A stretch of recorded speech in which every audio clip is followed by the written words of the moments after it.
নতুন কমিটি গঠনের লক্ষ্যে বর্ধিত সভা করেছে জামালপুর সমিতি ঢাকা। বিকেলে রাজধানী মিরপুরে বর্ধিত সভাটির আয়োজন করা হয়। সভায় সমিতির সদস্যরা বিএনপির কোষাধ্যক্ষ রশিদুজ্জামান মিল্লাতকে জামালপুরের সমিতির ঢাকার সভাপতি করার প্রস্তাব করলে তাতে সম্মতি জানান তিনি। সভায় বিএনপির স্বনির্ভর বিষয়ক সম্পাদক নীলুফার চৌধুরী মনি, বিগত কমিটির সাধারণ সম্পাদক, উপদেষ্টা কমিটির সদস্য এবং সাধারণ সদস্যরা উপস্থিত ছিলেন। নতুন কমিটি গঠনের মধ্য দিয়ে সমিতির কর্মকাণ্ডে গতি আসবে আশাবাদ জানিয়ে বক্তারা আগামীতে সমিতির কার্যক্রম গণতান্ত্রিক প্রক্রিয়ায় পরিচালিত হবে বলে প্রত্যাশা করেন। সাময়িক বিচ্ছেদ শক্ত বাঁধন তৈরি করে।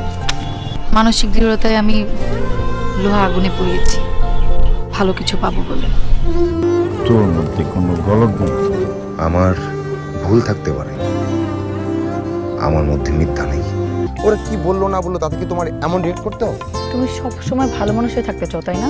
সবাই ভালো মানুষ, তুমি অযোগ্য। বাসে না কেউ ভালো, ডাকে না কেউ কাছে,